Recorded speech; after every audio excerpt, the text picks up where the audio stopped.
नमस्कार मित्रों, नमो नमः। मैं हूं मुकेश दीवान। मित्रों, आज हम संख्या ज्ञान पढ़ेंगे। मित्रों, संस्कृत में संख्या यानी काउंटिंग। काउंटिंग बोले तो 1 2 3 4। याद है ना गाना? कौन सा गाना होता है संख्या पे? 1 2 3 4 5 6 7 8 9 10 11 12 13। संख्या ज्ञान ध्यान रखिएगा। तो मित्रों, इन संख्याओं को संस्कृत में कैसे याद करें, कैसे समझ में आए कि किस संख्या को क्या कहा जाता है संस्कृत में, इसी चीज पे चर्चा करने के लिए और इसी चीज को बताने के लिए ये क्लास बनी है। इसके साथ में हम ये भी जानेंगे कि संख्या के बाद में समय क्या होता है। समय बड़ा बलवान होता है। संस्कृत में कहा गया, समय एव करोति बला बलम। समय ही इंसान को बलवान और निर्बल बनाता है। समय ही इंसान को बलवान और निर्बल बनाता है। समय एव करोति बला बलम। तो मित्रों, समय ज्ञान को देखेंगे और फिर उसके बाद किस शब्द में अशुद्धि क्या है ये भी देखेंगे। तो आइए सबसे पहले में हम चलते हैं संख्या ज्ञान में। मित्रों, संख्या ज्ञान में सबसे पहले हमें ध्यान रखना होगा कि संख्या का अन्य नाम गिनती या गणना है। गिनती या गणना। गिनती या क्या है? गणना है। किसका? संख्या का। दूसरा है यहां पर कि संख्यावाची शब्द, संख्यावाची जो शब्द हैं वो संख्या विशेषण शब्द कहलाते हैं। देखिए मित्रों, यहां पर एक बड़ी बात आई है सामने उभर करके कि संख्यावाची जो शब्द हैं वो संख्या विशेषण शब्द भी कहलाते हैं। संख्यावाची शब्द संख्या विशेषण शब्द भी कहलाते हैं। कहा? विशेष्य के आधार पर। मित्रों, हम जानते हैं एक विशेषण होता है और एक विशेष्य होता है। विशेष्य वो होता है जिसके बारे में विशेषता बताई जा रही है। तो यहां कहा विशेष्य के आधार पर संख्या विशेषण में लिंग, वचन और विभक्ति होती है। किसके आधार पर? विशेष्य के आधार पे ही संख्या विशेषण में लिंग, वचन एवं विभक्ति होती है। जैसे एका नारी, एका नारी, एकः बालकः। देखिए मित्रों, संख्या है और जो भी यहां देखिएगा नारी एक वचन है तो यहां भी स्त्रीलिंग का ही रूप लगा है और एका बना है। वहीं बालक शब्द है, पुल्लिंग शब्द है, प्रथमा विभक्ति एक वचन का है तो यहां एक विसर्ग लगे हैं। प्रथमा विभक्ति एक वचन में ही बना है क्योंकि बालक एक है। तो यहां पहला क्या है? ये तो क्या है? विशेष्य है। ये भी विशेष्य है और इसके आधार पर विशेषण, ये विशेषण। तो ऐसी स्थिति में हमारे पास ये चीज उपस्थित है। कहा कैसे? तो मित्रों, यहां मैंने एक छोटा सा उदाहरण देता हूं और दे रखा है, मैं और भी उदाहरण दूंगा। मित्रों, यहां पर छात्र पठती और आगे खालिस्तान था। यहां पर मैं एक है लिखूंगा। एग्जाम में दे सकता है एका, एका, एकम, तीनों में से कौन सा होगा? तो हमें यहां दिखाई दे रहा है कि बालक जो है, छात्र जो है वो पुल्लिंग शब्द है, प्रथमा का एक वचन है, तो यहां भी एक है होगा। क्लियर हो गया?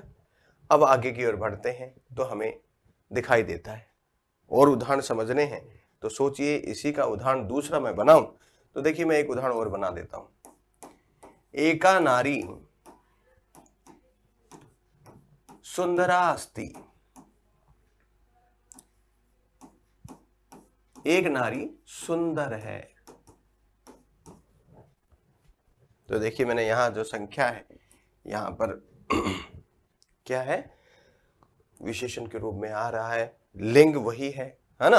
अब कहा इसी तरह कहा संख्या एक की संख्या हो, दो की संख्या हो, 1, 2, 3 और 4, यानी काउंटिंग में 1, 2, 3, 4, ये चारों संख्याएं तीनों लिंगों में अलग अलग होते हैं। इनके जो रूप होते हैं, 1 का, 2 का, 3 का, 4 का, इनके तीनों लिंगों में अलग अलग रूप बनेंगे। जैसे पुल्लिंग में 1 है, स्त्रीलिंग में 1 का, नपुंसक में 1 इसी प्रकार द्वौ, द्वे, द्वे, यानी कि यहां पुल्लिंग में, स्त्रीलिंग में, नपुंसकलिंग में।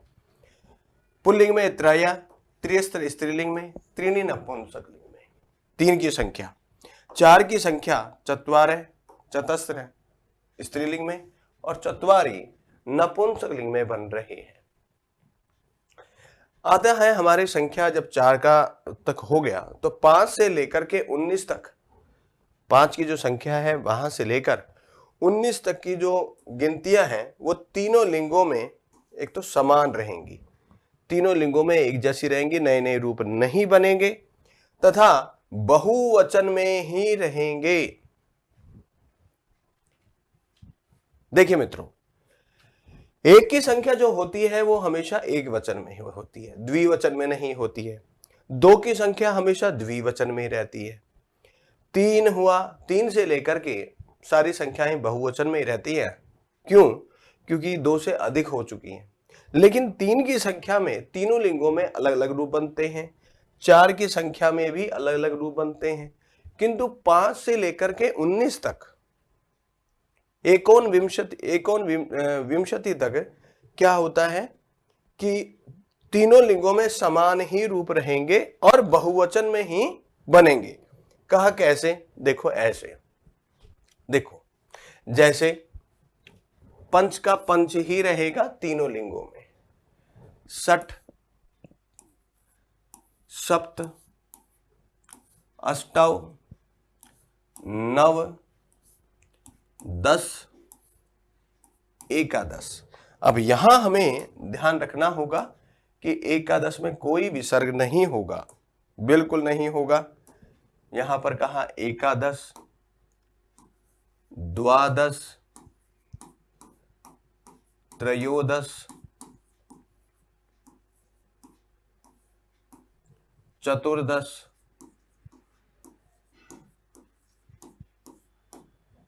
पंचदश, षोडश,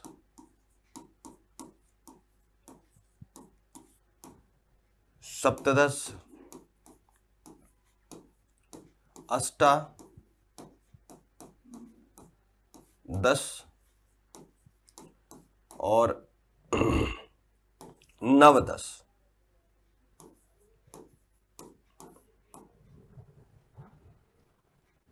हमने यहां देखा कि यहां पर 19 तक की, मैंने कहा 19 तक की गिनतियां बहुवचन में रहेंगी और हमने इन संख्या को रखा, कहा 5, 6, 7, 8, 9, 10, 11, 12, 13, 14, 15, 16, 17, 18 और 19। लेकिन कहा 9-10 क्यों कहा, एकोन विंशति क्यों नहीं कहा? मित्रों, एकोन विंशति स्त्रीलिंग में चला जाएगा, यह भी ध्यान रखना होगा। यदि मैं 19 का एकोन विंशति का बनाऊं रूप तो वो स्त्रीलिंग में काउंट होगा। तो आइए मित्रों, यही बात कह रहा है कि 20 से लेकर 99 तक की जो संख्याएं होंगी वो स्त्रीलिंग में रहेंगी। कहां से? 20 से लेकर के कहां तक की? 99 तक की गिनतियां कहां होंगी? स्त्रीलिंग में रहेंगी। कहा कैसे? जैसे मित्रों ध्यान रखिए कि तो 19 का एकोन विंशति जो बनेगा, एकोन विंशति, ये भी स्त्रीलिंग में रहेगा। 20 की संख्या है वो भी वहां से लेकर के और 99 तक की जो गिनतियां हैं वो सारी की सारी कहां रहेंगी? कहां रहेंगी? स्त्रीलिंग में। वहीं पर 100 से लेकर के 9,999 तक की संख्याएं नपुंसक लिंग में रहेंगी। भैया 100 को क्या कहते हो? शतम, नपुंसक लिंग में।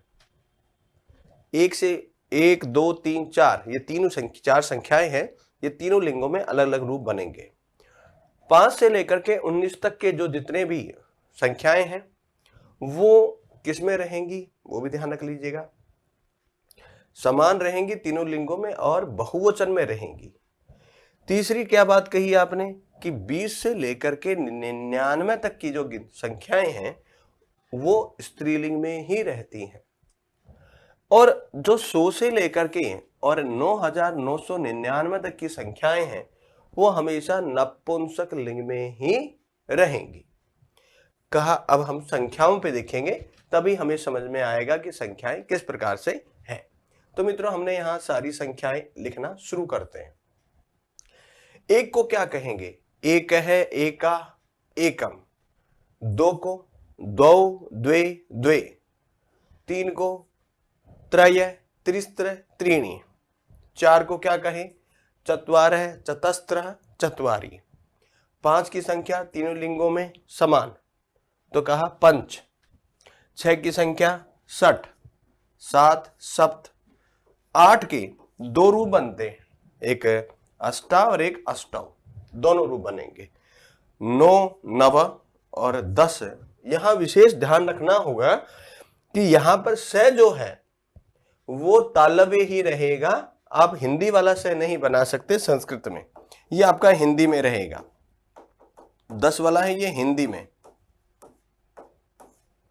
और ये संस्कृत में, ठीक है। एकादश, द्वादश, त्रयोदश, चतुर्दश, पंचदश, यानी कि यहां तक की जो गिनतियां हैं 15 तक हुई, 16 में षोडश, सप्तदश, अष्टादश। अब अष्टादश के बाद में नवदश तक तो हमारी किस्में थी बहुवचन में और 3 लोगों में बराबर, लेकिन जो 19 का ही दूसरा रूप बनाते हैं हम एकोन विंशति, ये एकोन विंशति किसमें चली जाएगी स्त्रीलिंग में। क्लियर हो गया दिमाग में कि यह स्त्रीलिंग में जाएगी। अब 19 तक के 19 का जो है 2 बन गए हैं रूप, एकोन विंशति और नवदश, ये दोनों ही 19 को संस्कृत में कहने वाले शब्द हैं। इसके बाद में मित्रों हमारे पास संख्या आती है 20। कहा विंशति विसर्ग आएगा, एक विंशति, द्वाविंशति, त्रयोविंशति, चतुर्विंशति, पंचविंशति, 25 तक कोई दिक्कत नहीं आती आराम से, लेकिन 26वें में आपको ध्यान रखना होगा कि यहां षट्विंशति नहीं होता, षड्विंशति होता है। क्या होता है षड्विंशति, षट्विंशति नहीं होता। फिर आया हमारा 27वां सप्तविंशति, अष्टाविंशति, देखिए यहां ध्यान रखना होगा अष्टा होगा, अष्टविंशति नहीं होता। संख्या ज्ञान में ये विशेष ध्यान रखना होता है, ठीक है। अब चलते हैं हम 29 में, नवविंशति या एकोन त्रिंशत दोनों रूप बनेंगे इसके, यहां ध्यान रखना होगा, यहां ध्यान रखना होगा। त्रिंशत 30, एक त्रिंशत, द्वात्रिंशत, त्रियस त्रिंशत, यहां भी ध्यान रखिएगा, त्रियस त्रिंशत, त्रियस त्रिंशत शब्द होगा।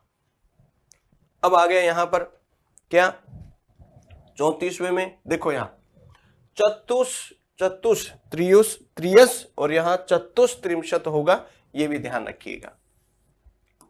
35 में कोई दिक्कत नहीं है, पंच त्रिंशत, षट त्रिंशत, यहां ध्यान रखिएगा। 26वें में और 36 में दोनों में ध्यान रखिएगा।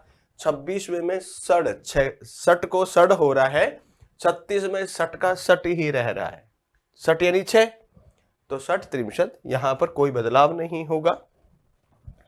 सप्त त्रिंशत, अष्ट त्रिंशत, यहां अष्टा त्रिंशत नहीं बनेगा। नव त्रिंशत और एकोन चत्वारिंशत, 2 रूप यहां बन गए हैं। चत्वारिंशत 40 हो गए, 41 में एक चत्वारिंशत, किंतु 42 और 43 और 44 देखिएगा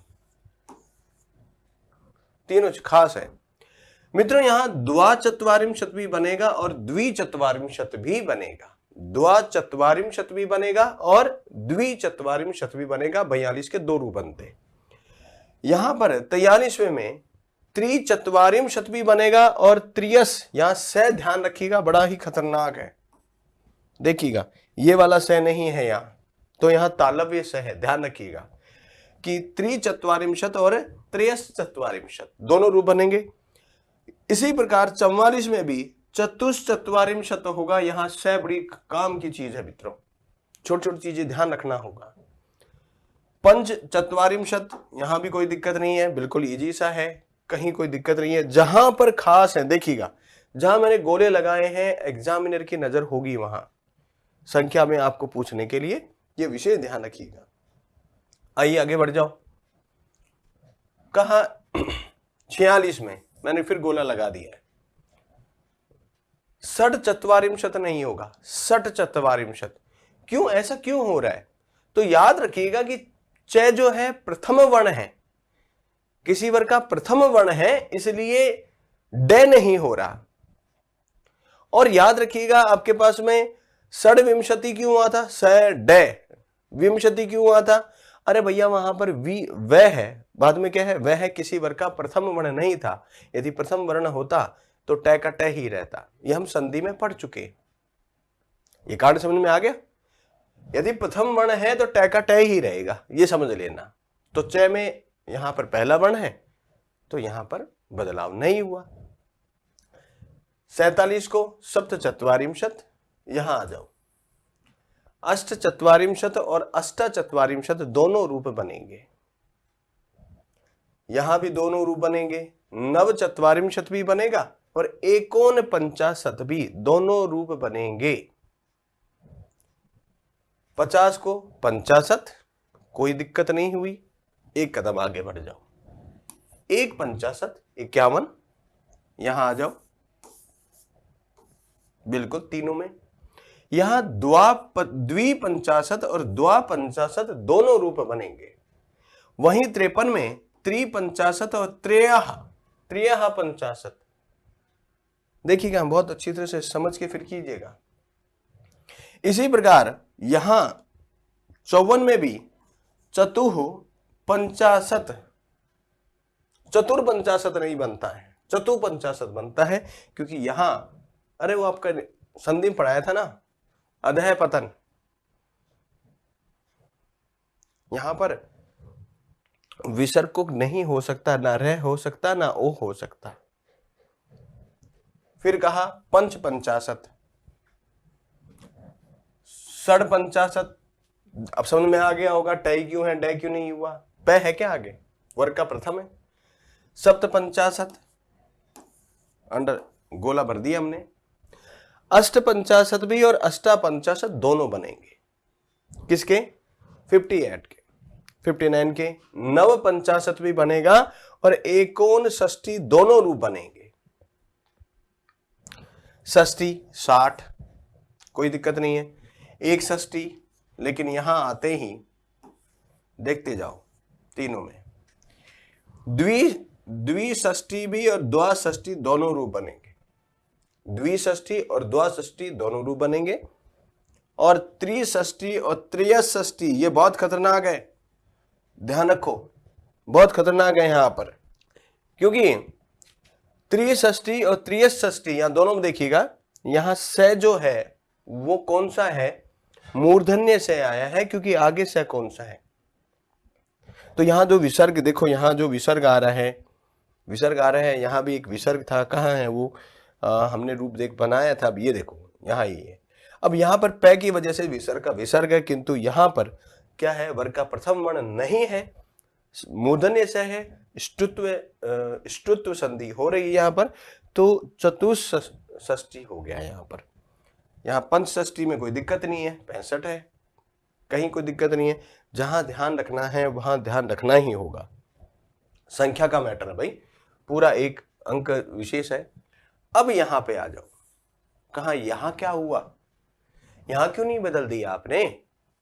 अरे यहां कौन सा वर्ग का प्रथम वर्ण है, यहां कौन सा वर्ग का प्रथम वर्ण है, यहां तो स है, स है क्या? तो मित्रों ध्यान रखना होगा, आपको मैंने संधि विशेष में पढ़ाया था, इसीलिए कह रहा हूं संख्या में भी ध्यान रखना होगा कि ष्टुत्व संधि में ये दोनों में, दोनों तरफ ही यदि चय और यह शय हो, टय वर्ग का है क्या, ये टय वर्ग, और ये मूर्धन्य स है, तो कोई बदलाव नहीं होगा। और बदलाव नहीं हुआ तो भैया यहां पर 66 और यहां पर ये बन गया 67। सप्तषष्ठी में कोई दिक्कत नहीं है। यहां आ जाओ 68 में अष्टषष्ठी और अष्टाषष्ठी दोनों रूप बन रहे हैं। नवषष्ठी और एकोन सप्तती दो रूप बन रहे हैं। सप्तती में दिक्कत नहीं है, सप्तती 70 होता है। एक सप्तती यहां भी कोई दिक्कत नहीं है, लेकिन यहां आ जाओ, देखो तीनों में द्वा और द्वि दोनों रूप बन रहे हैं। त्रय सप्तती और त्रय सप्तती, यहां आ जाइएगा। आगे सह कौन सा है, सह पे ध्यान रखिएगा, बहुत जरूरी है इन चीजों का। यहाँ संख्या केवल मुझे गणित संख्या ही पढ़ानी होती तो मैं फटाफट पढ़ाकर चला जाता, लेकिन मित्रों यहाँ पर परीक्षक की नजर में ये बहुत काम की चीजें हैं, क्योंकि वो उठाकर 4 ऑप्शन में रखता है। कहता अब बता, सह तो 3 है ना, कोई सा भी सह रख के चला गया, तो आप कैसे निकालेंगे कि इसका ये राइट है। यहां आओ, चतुष सप्तती या चतुष सप्तती, देखिए दोनों में यहां कोई दिक्कत नहीं है। पंच सप्तती, षट सप्तती का यहां तो आपको बदलना चाहिए, तो बदलना भी चाहिए भाई। षट सप्तती आएगा कि षट सप्तती, तो यहां ठीक करना होगा हमें, पक्का सोच के चलिएगा। किसको बदलने में लग रहे हो, क्या बदलेगा, क्योंकि यहां तो तय है, आगे सह है, बदलना भी चाहिए। सोचिए क्या बदला जा सकता है। डे कर दें, किस अवस्था में करें और क्यों करें, ये सबसे बड़ा बहुत बड़ी चीजें हैं। थोड़ा सा हमें ध्यान रखना होगा कि यदि वर्ग का प्रथम वर्ण है और इधर सह है, तो मित्रों ये बदलाव नहीं होता है। तो यहां भी विशेष रूप से ध्यान रखना होगा हमें। सप्तती कोई दिक्कत नहीं है। यहां जब अष्ट सप्तती और अष्टा सप्तती दो रूप बन रहे हैं। नव सप्तती और एकोनाशीति, ये नाशीति क्या है, अरे अशीति में ए को मिला दिया न में, तो एकोनाशीति और 80 में अशीति, एकाशीति। यहां आ जाओ, अब ये लो, यहां पर 2 रूप नहीं, एक ही रूप बन रहा है। क्या बन रहा है, द्वयाशीति, द्विअशीति नहीं बनेगा, और ना ही बनेगा क्या, द्वाशीति, तो क्या बनेगा, द्वयाशीति। यहां क्या बन रहा है, त्रयाशीति बनता है। कहां, 83 में, 84 में, चतुराशीति, कोई विसर्ग नहीं, कोई आ नहीं। यहां क्या बन रहा है, पंचाशीति बन रहा है। यहां पर आगे बढ़ जाता हूं, तो कहा अगला है मेरे पास, ये देखो बदल गया, ए था बाद में, टैको क्या हो गया, डे, षडाशीति, सप्ताशीति, अष्टाशीति। यहां 2 रूप नहीं बन रहे, एक ही बन रहा है। यहां जब 2 बन गए हैं, नवाशीति और एकोन नवती, एक कम 90 और नवाशीति 89। नवती में कोई दिक्कत नहीं है, नवती 90 ही होता है। एक नवती कोई दिक्कत नहीं है, आ जाओ देखो, द्विनवती, द्वानवती, त्रिनवती, त्रयोनवती और चतुर्नवती, यहां विशेष ध्यान रखना होगा। पंचनवती में कोई दिक्कत नहीं, ये बहुत खास, VVM, वेरी वेरी इंपॉर्टेंट। षणनवती, सप्तनवती क्लियर है। अष्टानवती, देखो अष्टानवती और अष्टनवती 2 रूप बनेंगे, यहां भी 2 रूप बन रहे हैं। नवनवती और एकोन शतम, एक कम है 100 से, और यहां शतम। अब यहां क्या कहा, 100 हो चुके ना, 100 हो चुके। अब 100 से कितने अधिक है, 100 से है 1 अधिक, तो क्या कहा मैंने, एक अधिक सो शतम, एक अधिक शतम, द्वय अधिक शतम 102, त्रय अधिक शतम, त्रय यानी तीन, तीन अधिक सौ से, चतुर अधिक शतम, चार अधिक सौ से, पंच अधिक शतम, पांच अधिक सौ से। अधिक शब्द का प्रयोग करके हम संख्या को ग्रहण यहां करेंगे, अधिक शब्द का प्रयोग करके। इसी प्रकार बड़ी से बड़ी संख्या ले लो, जैसे 1000 है, 1000 को क्या कहोगे? 1000 को हम सहस्त्रम कहेंगे। क्या कहेंगे? सहस्त्रम। और 10,000 को, 10,000 में जीरो कितनी होती है? 1 2 3 4, 4 जीरो हैं, तो 4 जीरो हैं, ये ध्यान रखिएगा, गिन लीजिएगा, वहां पर जीरो पे डिपेंड करता है कितनी संख्या। अब यहां पर कहा अयुत या 10 सहस्त्र। अयुत का मतलब क्या है? अयुत का अर्थ वही है जो 10 सहस्त्र का है, ठीक है। फिर कहा मेरे पास लाख, लाख में कितने जीरो होती हैं? इकाई, दहाई, सैकड़ा, हजार, 10,000, 5, क्योंकि अगला लाख है, 5 जीरो हैं यहां पर, एक अगले डंडा। लाख के बाद में 10 लाख में कितनी होंगी? इकाई, दहाई, सैकड़ा, हजार, 10,000, लाख, 6, तो 2 2 4 2 6 7 हो रही है। कम करो, एक को कम करते हैं, देखिएगा यहां पर 10 क्या है भाई? ये 10 लाख। 10 लाख को क्या कहते हैं? नियुतम या प्रयुतम। देखिए 10,000 को तो क्या कहते हैं? अयुत। और 10 लाख को क्या कहेंगे? नियुत या प्रयुत। वहीं पर करोड़ को क्या कहेंगे? इकाई, दहाई, सैकड़ा, हजार, 10,000, लाख, 10 लाख, 7 जीरो होनी चाहिए, 2 2 4 2 6 1 7, करोड़, करोड़, कोटि। अब वो एक ध्यान रखिएगा, जो हम शब्द रखते हैं ना, हमारे यहाँ करोड़ों देवता है, अरे करोड़ों देवता, गलती से लोगों ने इस संख्या को, का अर्थ भी क्या होता है? कोटि होता है। तो लोगों ने क्या लगा लिया हिसाब किताब कि हिंदी भाषियों ने कि अरे भैया कोटि का मतलब तो करोड़ों होता है, तो करोड़ों देवता है। नहीं भाई, 33 कोटि होते हैं। कोटि याद रखिएगा। 33 कोटि का मीनिंग क्या है मैं वो समझा देता हूं। हमें हमारे यहाँ कहा ना कोटि, 33 कोटि देवी देवता, ये जो शब्द आया है इस पे समझ लीजिए ये 33 क्या है। तो मित्रों ध्यान रखिए, 11 तो है रुद्र, है ना, 12 है आदित्य, और मित्रों 8 है वसु, और 2 है अश्विनी कुमार। तो मेरे हिसाब से 10 और 22 और 22 और 11 33। तो ये इतने ही देवी देवता हैं हमारे, इससे ज्यादा नहीं है। 33 करोड़ नहीं है, लेकिन करोड़ की संख्या जो है उसको भी कोटि कहते हैं, ठीक है ना। अब यहां पर गिनती 1 2 3 4 5 6 7, 7 जीरो होती है 1 करोड़ में। और 10 करोड़ में कितनी होंगी? तो इकाई, दहाई, सैकड़ा, हजार, 10,000, लाख, 10 लाख, करोड़। तो हमारी 8 जीरो होनी चाहिए। 2 2 4 2 6 2 8 9 हो गई है, तो 1 जीरो कम करो। चलिए कम किया तो कितनी है? 10 कोटि।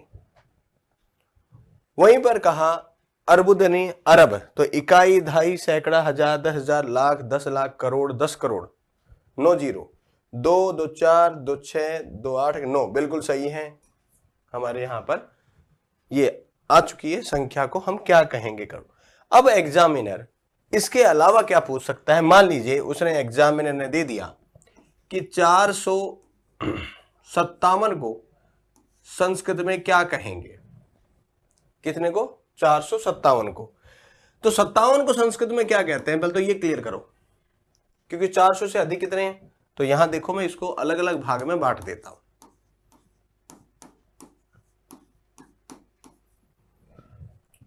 अब लाओ सप्त, और ये क्या है? 50।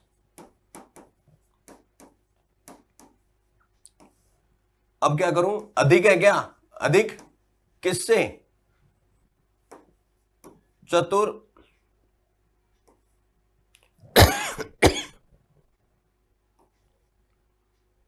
शतम। चतुशतम। चलिए मैं इसको और समझाता हूं।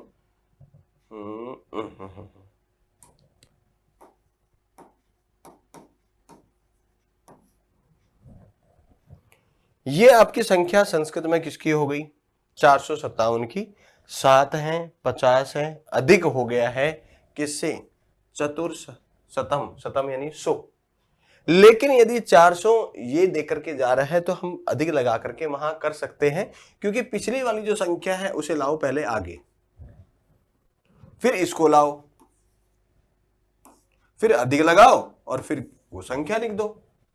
इसी प्रकार यदि मान लीजिए एग्जामिनर कहता है 1947, एक संख्या बड़ी दे दी है। अब बात कर रहा है कि मैं तो यहां पर, अगले ने कहा वर्षतमे,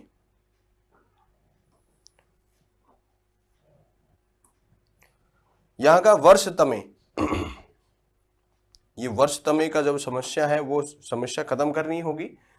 कहा वर्षतमे, ये बात कह दी। अब यहां पर समस्या ये हो गई कि 1947 को क्या कहें। यदि मैं इसको संख्या समझ के काम करूं तो क्या क्या करना होगा? लाओ देखो, संख्या समझ करके यदि मैं काम करूं तो मुझे इसका पूरा विवरण देना होगा। देखिएगा मैंने यहां पर विवरण दे रहा हूं। क्या करना होगा? सप्त है क्या? 40 को क्या कहते हैं? चत्वारिंशत। यहां तक पहुंच गए। 40 अधिक हो गए क्या?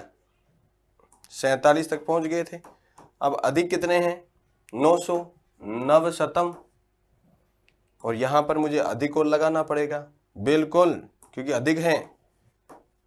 अधिक नवशतम में, अब अधिक कितने हैं 900 से? 1000, अधिक सहस्त्रम। तो ये तो हो गई क्या? संख्या। लेकिन उसने क्या लगाया था? वर्षतमे। अब वर्षतमे लगा दिया है, तब सोचो क्या बनेगा इसका। तो सही बताना, ये वर्षतमे की बात करूंगा तो 1947 है ना, 1947 है वर्षतमे में। तो क्या करें? देखिए यहां पर क्या करना है आपको, जल्दबाजी नहीं करना। वहां पर 1947 है ये, तो 47 को संस्कृत में क्या कह रहे हो आप? सप्तचत्वारी सद अधिक, और अब क्या कह रहे हो? 1900। तो 1900 संस्कृत में क्या कहोगे? अधिक नवदश शतम। नवदश शतम। जी हां, ये आ गया आपका वर्ष वाला, कि साहब ये वर्ष के अकॉर्डिंग ये है। यदि उसने एग्जामिनर ने वहां ऊपर पैराग्राफ या किसी भी चीज से सीधा लगा रखा है तो आपको ये ध्यान रखना होगा। फिर आपके पास में ये आंसर राइट नहीं होगा, राइट फिर यही होगा, क्योंकि वर्ष तमे लगाया है तो फिर आंसर राइट ये होगा, ये आंसर राइट नहीं हो सकता। आगे दिमाग में। अब मित्रों ऐसी ही स्थिति को लेके हम आगे बढ़े तो मेरे पास आता है समय ज्ञान, घड़ी ज्ञान, घड़ी वाला ज्ञान का। मुझे यदि घड़ी का ज्ञान लेना है तो हमें क्या करना होगा? घड़ी ज्ञान लेना है तो कुछ शब्दावली याद रखनी होगी कि संस्कृत में घड़ी से रिलेटेड किस शब्द को क्या कहा। तो देखिए मित्रों, घड़ी को संस्कृत में कहते हैं घटिका। घड़ी को संस्कृत में क्या कहते हैं? घटिका। बजे को क्या कहते हैं? या तो वादनम या वादने, या तो वादनम कहते हैं या फिर वादने कहते हैं। घंटा को संस्कृत में क्या कहते हैं? या तो होरा शब्द का प्रयोग होता है या घंटा का प्रयोग होता है। आपके पेपर में लिखा होता है, पेपर पे, संस्कृत के पेपर पे लिखा होता है, या तो होरा लिखा होगा या इसका लिखा होगा या मिनट का लिखा होगा। मिनट को संस्कृत में क्या कहते हैं? निमेश या कला, या तो निमेश कहते हैं मिनट को। तो सेकंड को क्या कहते हैं? सेकंड को विकला, विकला सेकंड को कहते हैं। मिनट को क्या कहते हैं? निमेश, सेकंड को विकला। और सवा यानी 15 मिनट अधिक हो जाएं तो सपाद कहते हैं। क्या कहते हैं? सपाद। और यदि 30 मिनट अधिक हो तो साढ़े कहते हैं। ये पंजाबी वाला साढ़े नाल रहोगे वो नहीं है, ये आपका हिंदी में है साढ़े 12:30। तो साढ़े का अर्थ क्या है संस्कृत में? सार्ध या सार्ध, ध्यान रखिए थोड़ा सा। पौन, ये भैया मैं यहां लगा ही देता हूं, ये 30 मिनट का, ये पौन का मतलब होता है 45 मिनट। और पौन को संस्कृत में क्या कहते हैं?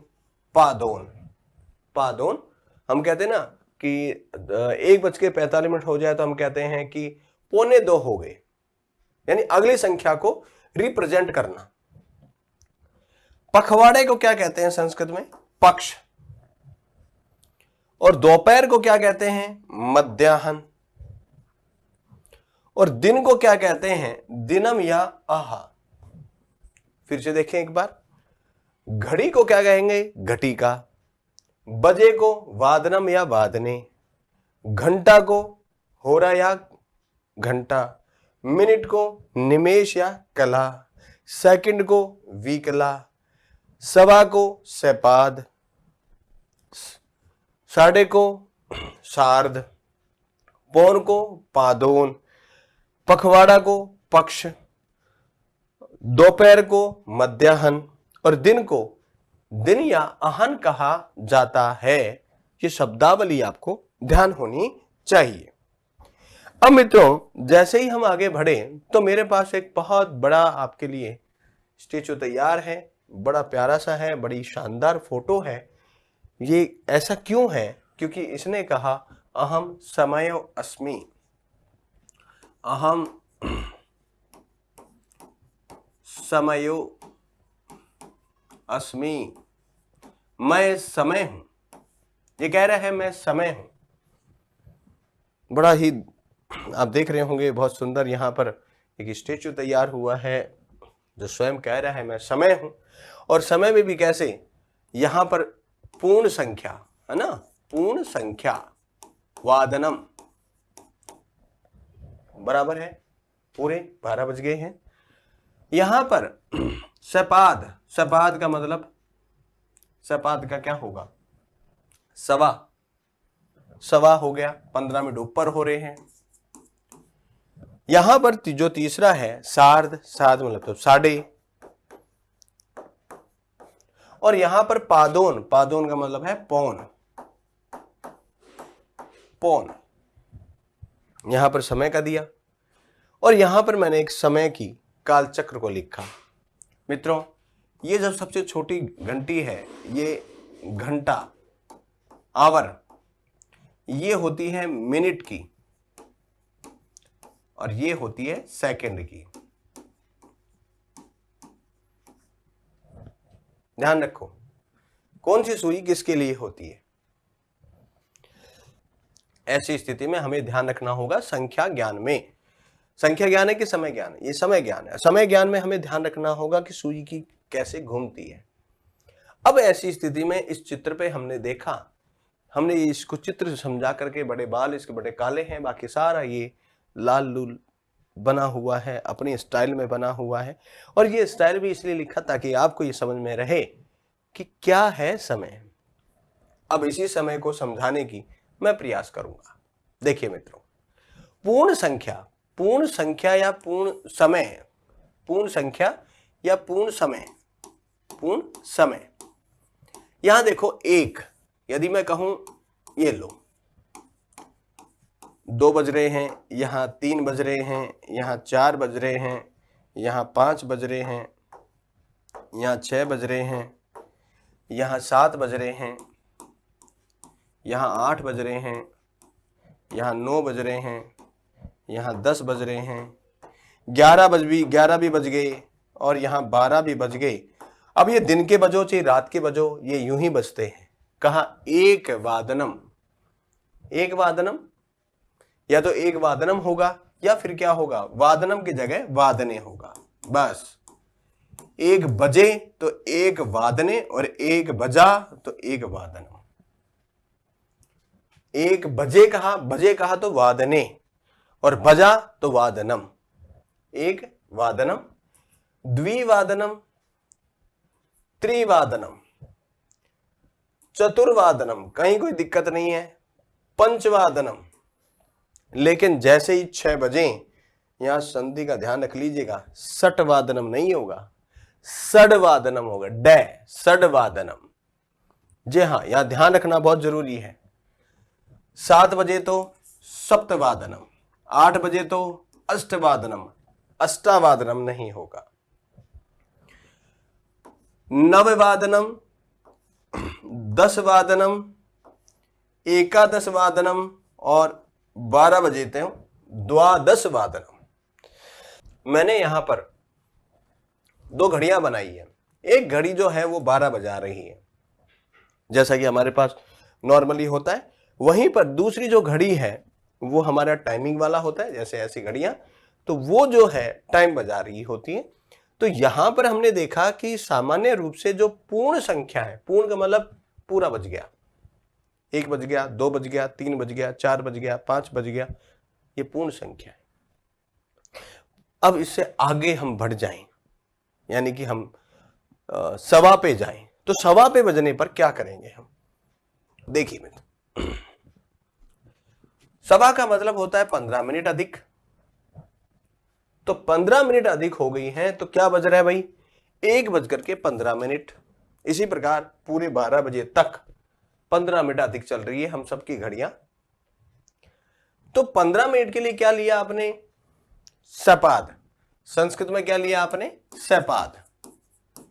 सपाद शब्द का प्रयोग किया तो कहा सपादेक वादनम, सपादेक वादनम। ये सपादेक क्यों कहा है? सपाद एक वादनम क्यों नहीं कहा? अरे मित्रों, हम अच्छे से जानते हैं यहां द है और एक में ए है, दोनों मिलेगा तो संधि नहीं होगी क्या? संधि हो गई, तो क्या बन रहा है? सपादेक वादनम। सपाद द्विवादनम, 2 बज गए, 2:15 बज गए। सपाद त्रिवादनम, सपाद चतुर्वादनम, 4 बज गए, 4:15 बज गए। सपाद पंचवादनम, 5:15 बज गए। सपाद षडवादनम, यहां भी वो टे को ड हो रहा है, ये ध्यान रखिएगा, 6:15। 7:15 को क्या कहूं? सपाद सप्तवादनम। और आगे वाले 8:15 को सपादाष्टवादनम, संधि हो गई है, सपाद अष्टवादनम, सपादाष्टवादनम। यहां पर सपाद नववादनम, सपाद 10 वादनम, सपादेक एकादश वादनम, सपादेक का 10 वादनम, यानी कि सपाद एकादश वादनम। और यहां पर सपाद द्वादश वादनम। ये कहां की है? समय है, ये समय 15 मिनट का। 15 मिनट अधिक हो जाए घड़ी में, पूर्ण समय से 15 मिनट अधिक होने पर संस्कृत में इस तरह से हम घड़ियों को हम समझ सकते हैं। बच्चों को भी समझाना होगा, हमें घड़ी देखना सिखाना होगा। तो चलिए, अब कहा यदि 30 मिनट हो गए हों अधिक, पूर्ण संख्या से 30 मिनट अधिक, तो 30 मिनट को हम क्या कहते हैं भाई?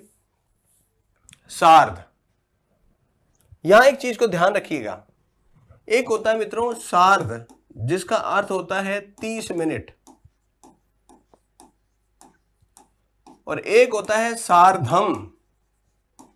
सार्धम का अर्थ होता है 7। तो मित्रों शब्दों को ध्यान रखिएगा, एग्जाम हॉल में भी और साथ में भी। सार्धम का अर्थ 30 मिनट नहीं होता है, सार्ध शब्द का ही 30 मिनट होता है। तो यहां मैं का चक्कर लगते ही अर्थ बदल गया है, यह ध्यान रखना होगा। तो यहां पर सार्ध शब्द है और 1:30 हो गया है, तो क्या बनाना चाहिए हमें? सार्धैक वादनम, सार्धैक वादनम। 2:30 को क्या कहूं? सार्ध द्विवादनम। 3:30 को सार्ध त्रिवादनम।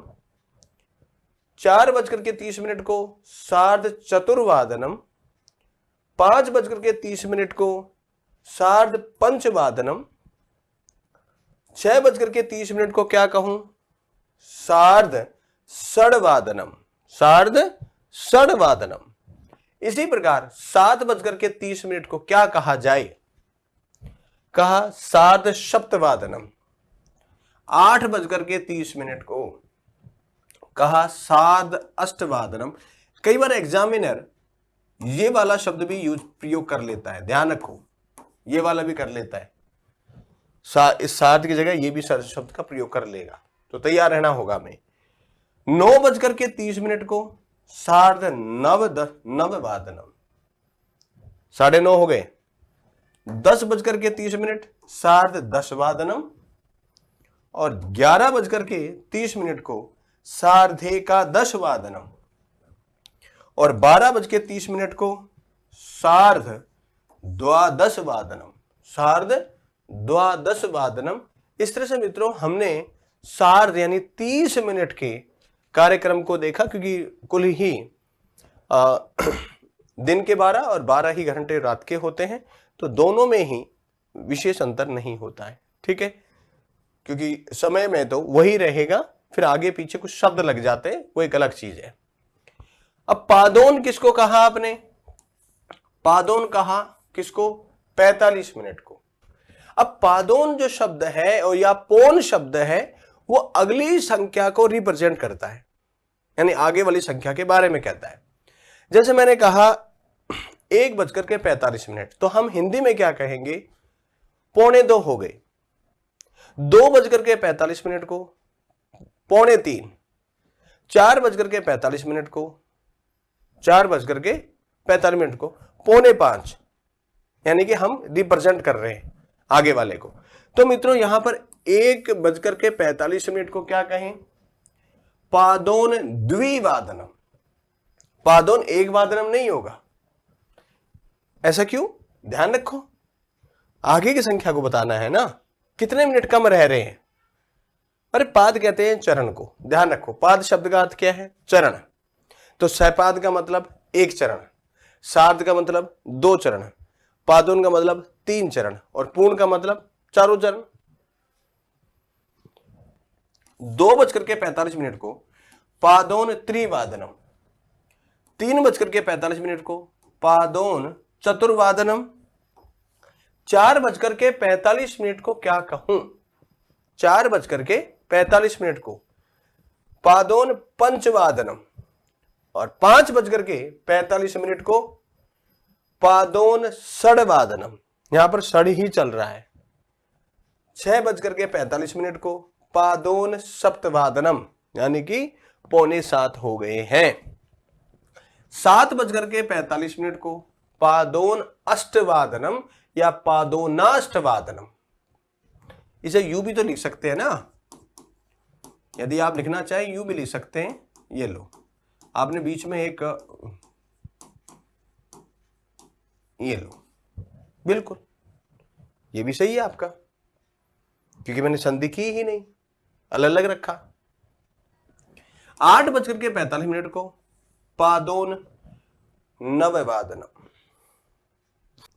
9:45 को पादोन दशवादनम।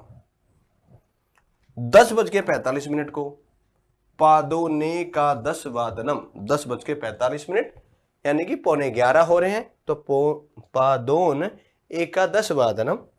और 11:45 को पादोन द्वादशवादनम और 12:45 को 12:45 को क्या कहेंगे?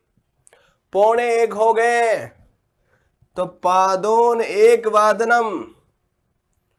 पादोन एक वादनम। तो हमने 4 क्रम्स को अपनाया, पूर्ण संख्या, सपाद, सार्ध और पादोन। लेकिन अब दिमाग में आता है कि यदि 5 मिनट ही अधिक हुए हों, यानी 1:05 ही हुए हों, अब क्या कहें? तो मिनट, 5 मिनट कहा है ना, और मिनट को तो हम क्या कहते हैं? निमेष कहते हैं। क्या कहते हैं? निमेष। तो आइए मित्रों निमेष को भी समझें। तो मित्रों एक और आपके लिए देखिएगा, कुछ है खास, देखिएगा। यहां लग रहा है आपको ये क्या है? ये जो चित्र बनाया है ये क्या है पता है आपको? सब अपना अपना नाम बता रहे हैं। कोई तो इसे ड्रैगन बता रहा है, कोई इसे अंतरिक्ष से आया हुआ प्राणी बता रहा है, लेकिन मैं आपको बताता हूं ये क्या है। पहले एक लोहे की स्टील की घड़ी हुआ करती, जिसमें चाबी भरा करते थे और उसमें 3 पिन हुआ करती थी, एक इधर एक इधर एक बीच वाली। जैसे ही समय होता था ये ऊपर उठती थी मुंडी, जिसको आप दबा करके बंद करते थे। जी हाँ, ये वही घड़ी है और ये रिप्रेजेंट किसको कर रही है कि यदि 10 मिनट अधिक हुई हो, 5 मिनट अधिक हुए हों, 50 मिनट अधिक हो गए हों, 20 मिनट अधिक हो गए हों, तो इसे संस्कृत में क्या कहें। तो पहले तो इनका परिचय सुन लीजिए। ये क्या कह रहे हैं कि अहम गति अस्मि, मैं गति हूं। ये कह रहे हैं कि मैं गति हूं भाई, समय के साथ चलना है, गति है। तो यहां एक नोट लगाया है। मिनट, कला और पल को संस्कृत में निमेष कहते हैं। क्या कहते हैं भाई? निमेष। मिनट हो, कला हो, पल हो। अब यहां पर गति की बात कर रहे हैं। गति क्या है? 1:05 हो गए। तो मित्रों कितने मिनट अधिक हो गए हैं? 5। तो 5 पंच अधिक मिनट क्या? निमेष। 5 मिनट को क्या कहें? निमेष। अधिक हो गए, अधिक। कितने बजे हैं? 1 वादनम। ऐक वादनम। पंच निमेष अधिक 1 वादनम। चलिए यहां कितने अधिक हो रहे हैं? 2:10 यानी 10 मिनट अधिक हो गए हैं। तो 10 निमेष, निमेष यानी मिनट, अधिक द्विवादनम। कहा 3:20 हो गए हैं। अब क्या किया जाए? तो यहां पर 20 मिनट को क्या कहूं? विंशति। विंशतिर निमेष अधिक त्रिवादनम। अब यहां 25 मिनट हुए हैं, लेकिन यहां हमने केवल क्या किया? 5 ही लिख दिया केवल। इसको हमें लिखना होगा पंचविंशति। जी हां, पंचविंशति लिखना होगा, क्योंकि 25 कहा है आपने। पंचविंशति, तो यहां पर विसर्ग आएगा और विसर्ग कहां चला गया? यहां पर। तो क्या बन रहा है देखिएगा। 4:25 को क्या कहोगे? पंचविंशति निमेष अधिक चतुर्वादनम। 4:25। और 5:35 को पंचत्रिंशन निमेष अधिक पंचवादनम। ये पंचत्रिंशन क्यों हो गया? अरे तय के बाद में न है, संधि करके तय को न हो गया, नहीं तो 30 ही तो होता है। तो यहां पर संधि हो रही है, तो ध्यान रखना होगा। छोटी छोटी चीजें ध्यान रखोगे, बड़ा आनंद आएगा, क्योंकि एग्जामिनर है और हमें 1 नंबर चाहिए। तो ऐसी स्थिति में इस संस्कृत में ध्यान रखना होगा। 6:40 को चत्वारिंशद निमेष अधिक षड्वादनम। और ऐसी ही स्थिति में हम यहां बात करें कि जो है 7:50 को क्या कहा जाए? तो 50 मिनट को क्या कहते हैं? 50 को पंचाशत निमेष अधिक सप्तवादनम। 50 निमेष अधिक, 50 अधिक हो गए किससे? 7 बजने से। और 8:55 को क्या कहूं?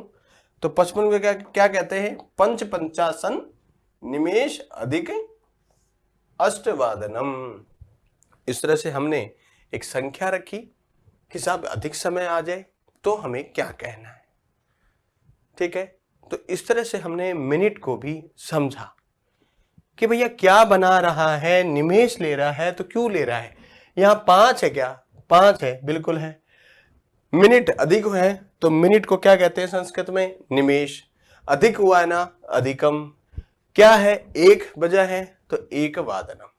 इसी प्रकार यहां 10 मिनट अधिक हुआ है तो 10 निमेशम अधिक, 10 मिनट अधिक है द्विवादनम, 20 मिनट अधिक है त्रिवादनम, 25 मिनट अधिक है चतुर्वादनम, जो है 35 मिनट अधिक है पंचवादनम, जो है 40 मिनट अधिक है षटवादनम, जो 50 यानी कि 50 मिनट अधिक है सप्तवादनम, और जो है 55 मिनट अधिक है अष्टवादनम। तो मित्रों इस चीज का सारा आपको ध्यान रखना होगा कि आपने जो समय ज्ञान को देखा है उसे समझना भी होगा, क्योंकि ये समझना बहुत जरूरी होता है, क्योंकि हम जो लिख रहे हैं समय के अनुसार चल रहे हैं। तो संस्कृत का संख्या और समय ज्ञान, संख्या ज्ञान और समय ज्ञान, ये दोनों हमें बहुत अच्छी तरह से आना चाहिए। तो एक बार आप इसे समझे, लिख लें, फिर हम आगे की ओर बढ़ेंगे। ठीक है मित्रों, एक बार फिर से देखें। ठीक है, देखो कि रामः विद्यालयं गच्छति, ये एक वाक्य है कि राम विद्यालय जाता है, वाक्य है ये। अब मित्रों हमें निर्माण करना है किसका, प्रश्न निर्माण, प्रश्नों का निर्माण करना है। अब प्रश्नों का निर्माण करना है तो इस पे प्रश्न कैसे बनेगा, पहले अर्थ जाओ कि राम विद्यालय जाता है। अब प्रश्न क्या बनाएगा, कौन विद्यालय जाता है, तो कह विद्यालयम गच्छति।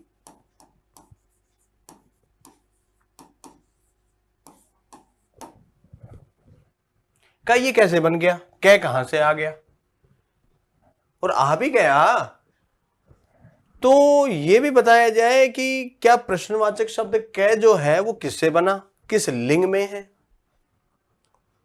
भाई ये तो सारा हमें ध्यान होना बहुत जरूरी है ना, नहीं तो कैसे बताओगे आप, बता ही नहीं सकते हम।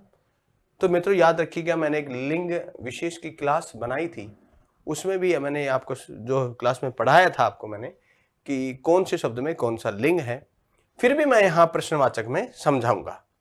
तो कहा ये प्रश्न बना तो बना कैसे, आज इसी चीज को समझाने के लिए मैं यहां उपस्थित हूं, और हमारा जो टाइटल है वो है प्रश्न निर्माण। प्रश्न निर्माण कैसे करें, कैसे करें, ये एक प्रश्न है हमारा, और प्रश्नों का निर्माण कैसे करें ये एक टाइटल है हमारा। तो आइए मित्रों प्रश्न निर्माण को समझाता हूं। तो मेरे पास शुरू होता है कहानी। अब देखिएगा, यहां एक चित्र बनाया गया है।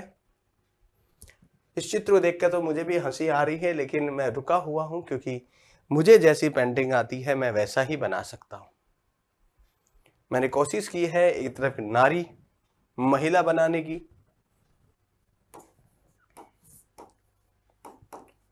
और एक तरफ मैंने पुरुष बनाने की कोशिश की है। यहां अंगुली से कुछ संबोधित कर रहे हैं। ये महिला पूछ रही है इससे कि भवतः नाम किम, किम का अर्थ होता है क्या। प्रश्न का निर्माण किया, भवतः नाम किम। इसने भी पूछ रहा है अंगुली करके, भवत्या नाम किम। सोचिए, एक पूछ रहा है भवतः नाम किम, एक ये पूछ रहा है भवत्या नाम किम, कि आपका क्या नाम है, ये पूछ रही है आपका क्या नाम है। तो यहां पर इसने भी प्रश्न पूछा है और इसने भी प्रश्न पूछा है। इसने भी प्रश्न क्या पूछा है, भवतः नाम किम, और इसने भी प्रश्न क्या पूछा है, भवत्या नाम किम। ठीक, दोनों जगह है किम का प्रयोग हो रहा है, एक महिला एक पुरुष है। ये अपना इंट्रोडक्शन दे रही है कि मम नाम रूपा अस्ति, ये कह रही है मेरा नाम रूपा है।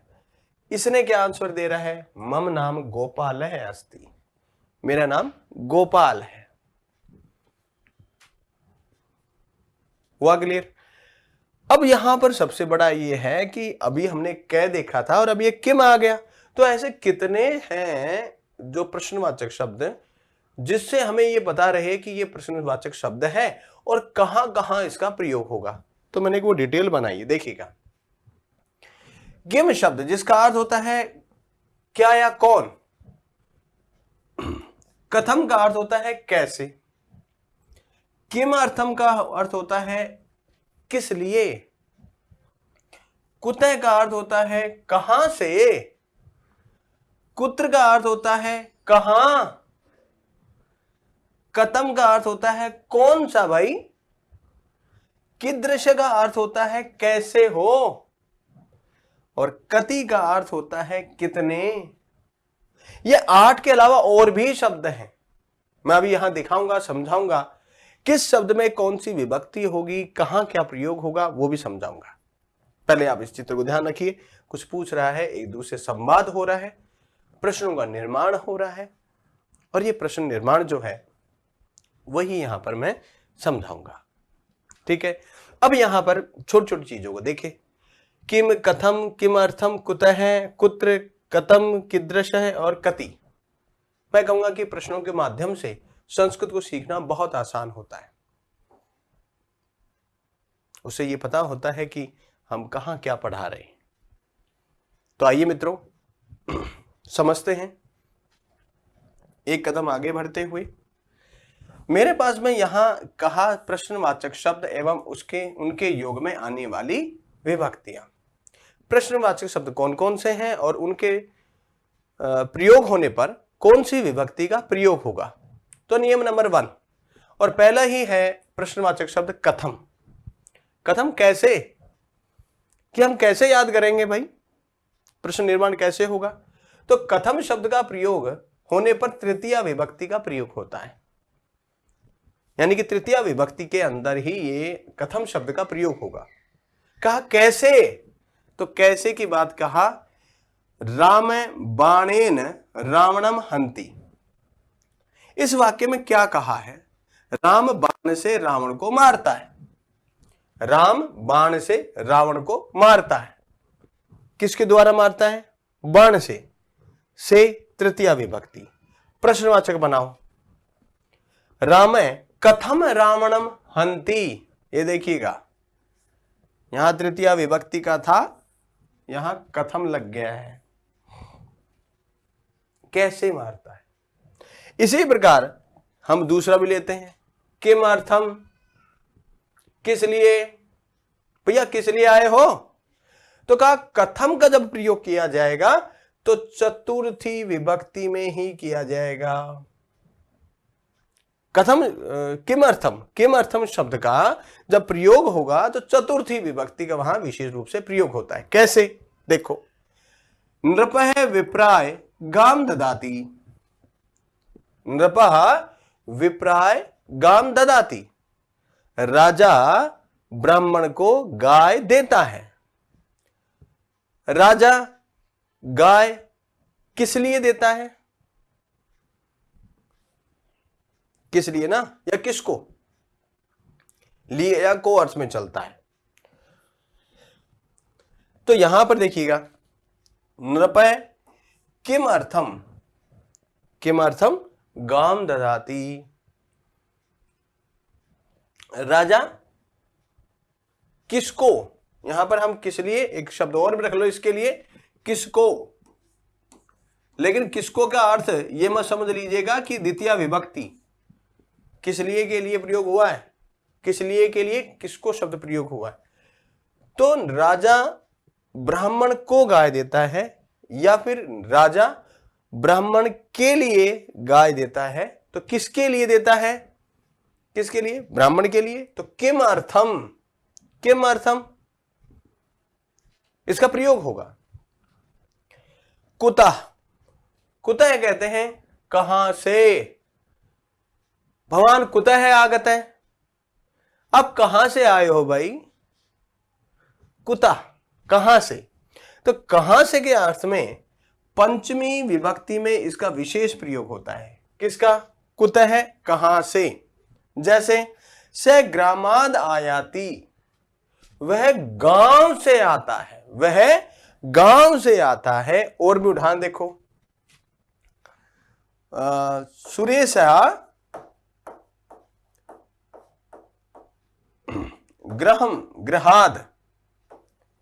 गृहाद आयाति या आगच्छति, चलो आगच्छति कर दिया मैंने एक और समझाने के लिए। तो सुरेश घर से आता है, सुरेश घर से आता है, वह गांव से आता है। ठीक, अब यहां देखो ग्रामाद ग्रहाद दोनों में पंचमी है, तो कुतः यानी कहां से अलग हो रहे हैं, तो कहा प्रश्नवाचक बनाऊंगा तो इसका क्या बनेगा, स कुतः है आयाति, तो इसका क्या बनेगा, सोचिए, सुरेशा कुतः आगच्छति,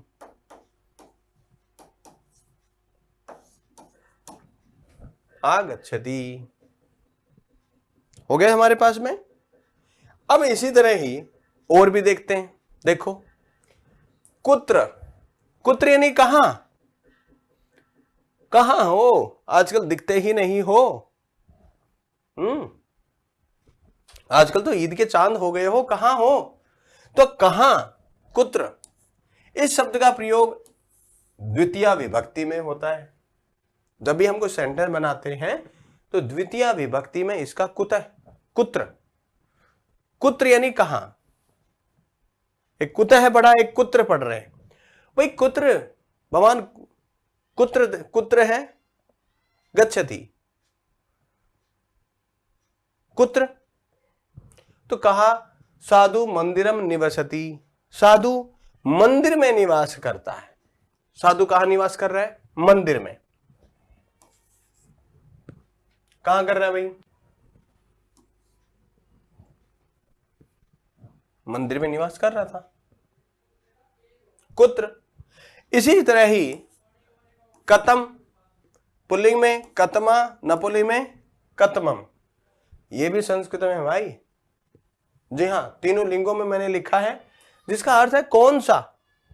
कहा कतम, कतमा, कतमम, इन शब्दों का प्रयोग होने पर सप्तमी विशेष विभक्ति का प्रयोग होता है। क्यों होता है सप्तमी का, वो भी समझ लीजिएगा। जब बहुतों में से, किसी समूह में से किसी एक को बताना हो, जब बहुतों में से किसी एक को बताना हो, तब हम सप्तमी विभक्ति का प्रयोग करते हैं। और यहां कहा है कौन सा। अब यहां पर कहा कि मुकेश शिक्षकाणाम प्रथम अस्ति, शिक्षकों में मुकेश प्रथम है, मुकेश शिक्षकों में प्रथम है। क्या है भाई, मुकेश शिक्षकों में कौन सा है, पुल्लिंग था ना ये मुकेश, तो कतमा, और कतमा होता स्त्रीलिंग में होता, तो या तो मुकेश ही होना चाहिए था, या गीता सीता नीता जो भी है स्त्रीलिंग शब्द होना चाहिए। तो यहां ध्यान रखिएगा, एक पुल्लिंग स्त्रीलिंग और एक नपुंसकलिंग में यदि इनका प्रयोग होता है तो इनका प्रयोग सप्तमी विभक्ति यानी समूह में से जब किसी एक को आप निकाल रहे हो तब इसका प्रयोग होता है। अगला है कीदृश, कीदृशी और कीदृशम। पुल्लिंग में कीदृशः, स्त्रीलिंग में कीदृशी और नपुंसक में कीदृशम, जिसका अर्थ होता है कैसा या किस प्रकार। इस शब्द का जब भी प्रयोग होता है अधिकांशतः यह प्रथमा विभक्ति के लिए किया जाता है। कैसे किया जाता है, जैसे मैंने सेंटेंस दिया, मैंने यहां सेंटेंस को बदल के देखते हैं, एक नाम और लिखते हैं यहां पर, नाम भी देखो बिल्कुल, देखिए मैंने नाम रख दिया यहां पर सुरेश है, सुरेशा यहां रख दो, यहां भी सुरेश है।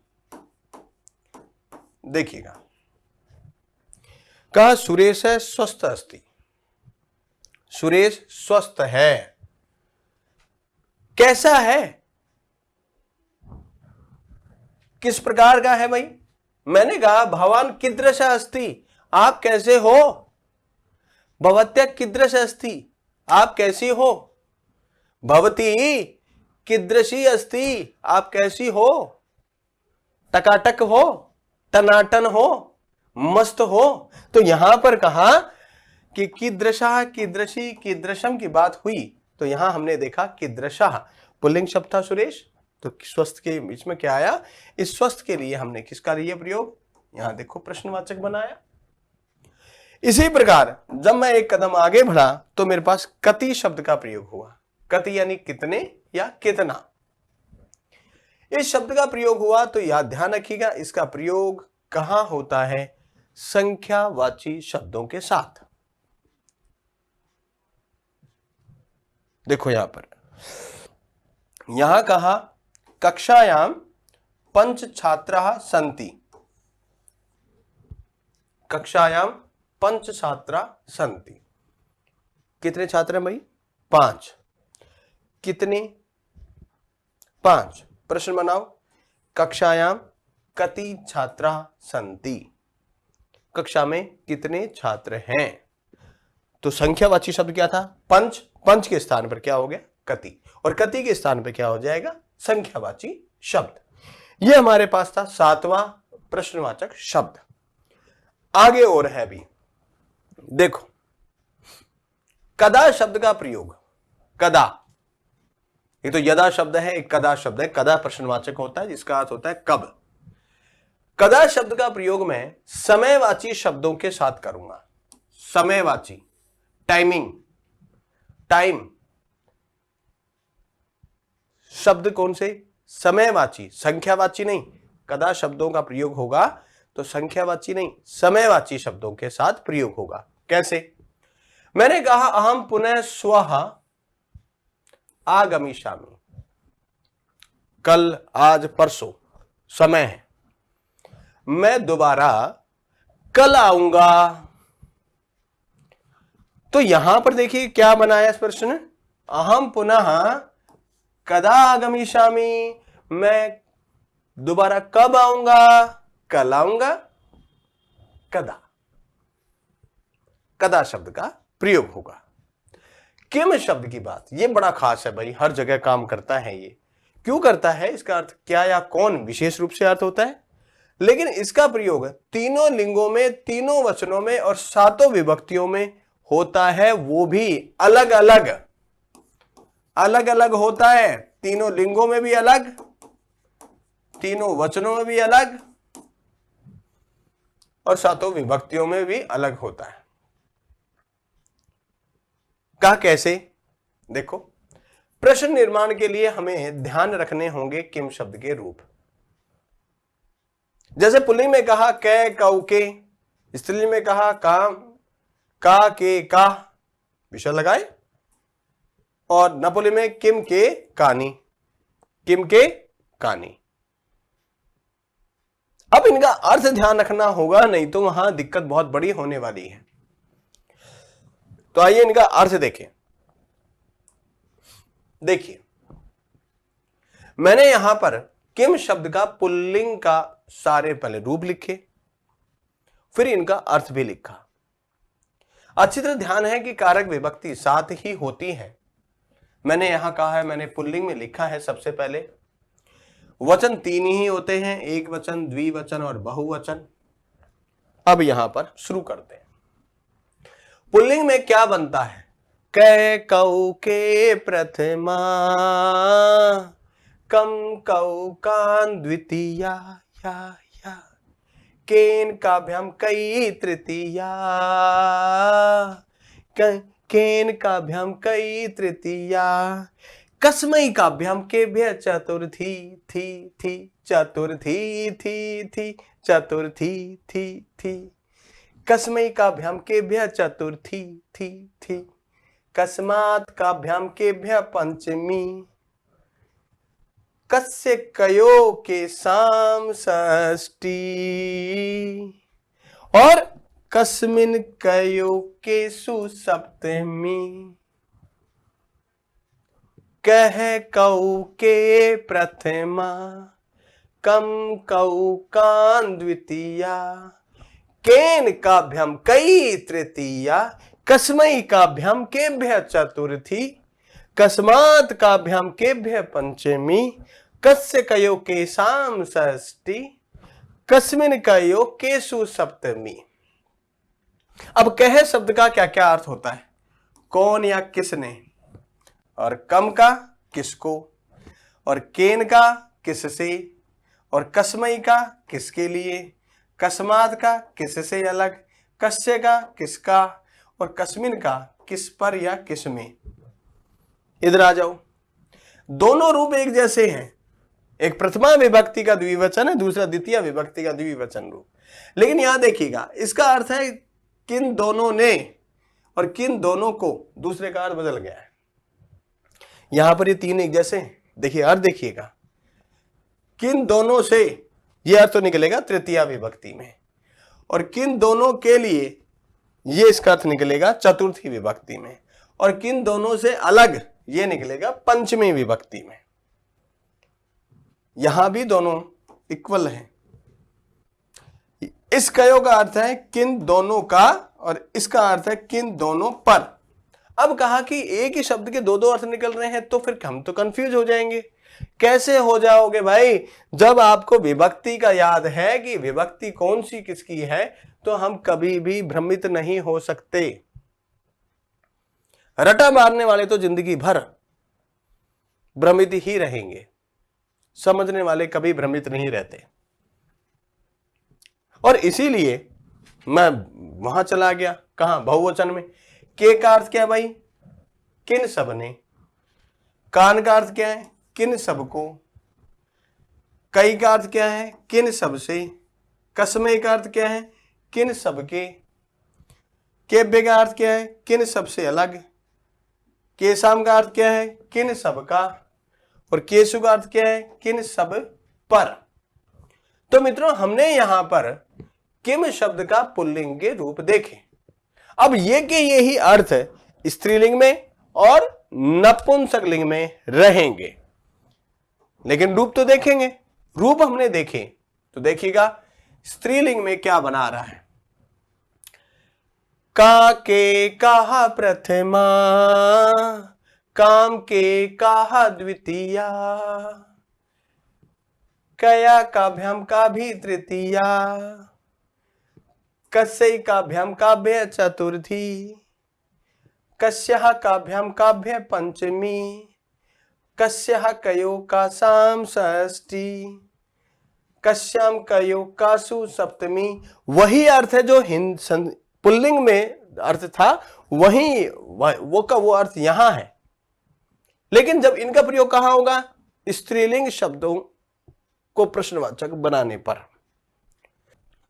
नपुंसक में जाते हैं। नपुंसक लिंग में हमने देखा कि रूप कैसे बनते हैं किम शब्द का। किम के कानी और किम के कानी बन रहा है, दोनों में अर्थ वही है जो पुल्लिंग में बताया था। तृतीया में केन काभ्याम कई, चतुर्थी में कस्मई काभ्याम केभ्य। बस स्त्रीलिंग में देखो यहां कस्य ही हो जाएगा, ध्यान रखिएगा। कस्मात काभ्याम केभ्य और कस्य कयो केशाम और कस्मिन कयो केसु। ये प्रश्नवाचक शब्दों के लिए आने वाले वो शब्द हैं जिनका प्रयोग करके हम प्रश्न निर्माण करेंगे। ऐसे निर्माण नहीं होता प्रश्नों का, प्रश्नवाचक शब्द लगाना होता है, तभी कोई प्रश्न बन सकता है। व्हाट, व्हाट का मतलब क्या होता है? क्या।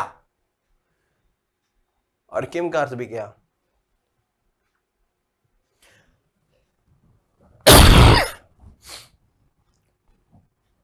एक कदम आगे बढ़ा तो कहा अब मैं सेंटेंस पे जाऊंगा। सेंटेंस में मैं प्रथमा विभक्ति को लेके आया कि वाक्य जो बनेंगे यानी प्रश्न निर्माण मैं करूंगा, तो प्रथमा विभक्ति में कैसे किया जाए। वहां उत्तर दिया राम गच्छति, राम जाता है। अब राम जाता है इसको संस्कृत में क्या कहें? राम गच्छति। लेकिन प्रश्न निर्माण करूं तो कै गच्छति। अरे कै गच्छति भाई, कै गच्छति। राम गच्छति, बालकः गच्छति, मोहन गच्छति, सुरेश गच्छति, यानी पुल्लिंग शब्द होने पर। दूसरा वाक्य बनाया सीता पठती, सीता पढ़ती है। अब संस्कृत में क्या बनाऊं इसका प्रश्नवाचक?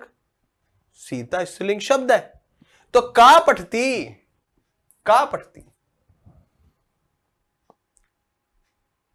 राधा पढ़ती, का पढ़ती, गीता पढ़ती, का पढ़ती, संगीता पढ़ती, का पढ़ती, अर्चना पढ़ती, का पढ़ती।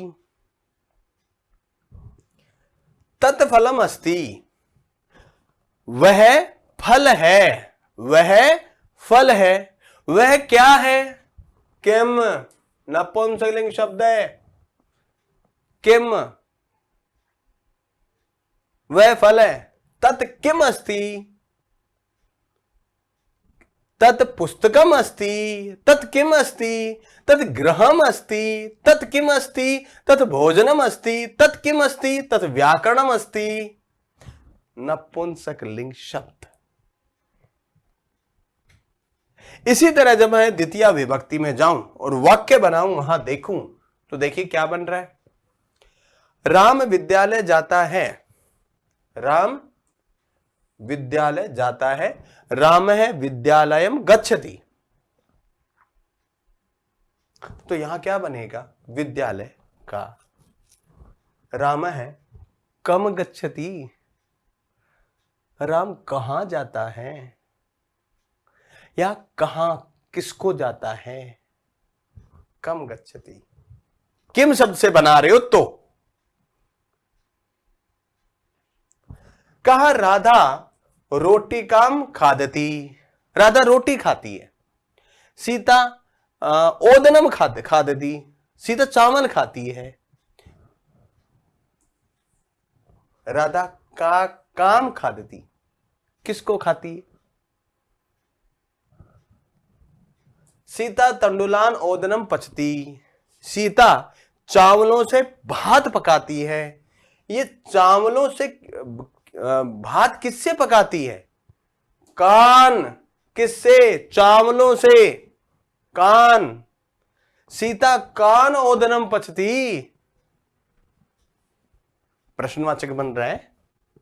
इसी प्रकार में तृतीय विभक्ति में चलें, क्या कहा है जरा से देखना होगा।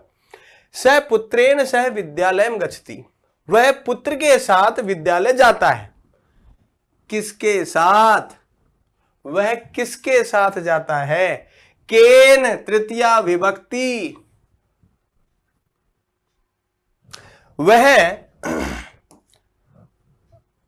स नेत्राभ्याम अंधा अस्ति, वह आंखों से अंधा है। वह किससे अंधा है? काभ्याम, किससे अंधा है? अभिजीत है गुलिकाम शत्रु हनति, गुली का मतलब गोली। अभिजीत गोलियों से शत्रु को मारता है। अभिजीत किससे मारता है भाई? का भी शत्रु हंती, किससे, किससे मार रहा है? गोली का भी, गोलियों से, बंदूक से नहीं मरता है, गोलियां चलती हैं, ठीक है ना। अब आगे बढ़ जाओ चतुर्थी में। इसी प्रकार चतुर्थी में नृपय विप्राय गाम ददाती, किम शब्द का यदि मैं प्रयोग करूं यहां पर तो कैसे होगा? नृपय विप्राय गाम ददाती, राजा ब्राह्मण को गाय देता है। राजा किसको गाय देता है? तो विप्र पुल्लिंग है इसलिए कस्मई, ध्यान रखना। नृपय कस्मई गाम ददाती, किसको भाई? श्री गुरुवे नमः, शिवाय नमः, तो किसको नमः? कस्मै नमः, गुरुवे नमः। चतुर्थी में और देखो, बालकाय रस गोलकम रोचते, बालक को रसगुल्ला पसंद है। रसगुल्ला, वाइट वाइट निचोड़ के खाते हैं। बालक को रसगुल्ला पसंद, किसको रसगुल्ला पसंद है? कस्मई रसगोलकम रोचते, किसको रसगुल्ला पसंद है भाई? कस्मै रसगोलकम रोचते। पंचमी में आते हैं, हमें प्रश्न निर्माण करना सीखना है किम शब्द पे। तो वाक्य आया स विद्यालयाद आयाति, वह विद्यालय से आता है, आता है, विद्यालय से आता है, अलग हो रहा है। स कस्माद आयाति, स गृहाद आयाति, वह घर से आ रहा है। कस्माद विद्यालयात। हिमालयात गंगा प्रभवती, हिमालय से गंगा बहती है, हिमालय से गंगा बहती है। किससे, किससे गंगा बहती है? कस्माद गंगा प्रभवती, किससे गंगा बहती है? छात्र गुरु अधीते, छात्र कस्मात अधीते, छात्र गुरु से पढ़ता है, छात्र गुरु से पढ़ता है। छात्र किससे पढ़ता है? गुरु जी से। क्या हो रहा है यहां पर? ज्ञान अलग हो रहा है? किससे अलग हो रहा है? गुरु जी से, पंचमी विभक्ति। ठीक है। षष्ठी में चलो। षष्ठी में कहा सुरेश राज्ञ पुरुष है अस्ति, सुरेश राज्ञ पुरुष है अस्ति। सुरेश राजा का पुरुष है, अर्थात सुरेश राजा का सैनिक है। सुरेश किसका सैनिक है? सुरेश कस्य पुरुष है अस्ति, भाई किसका? राजा का।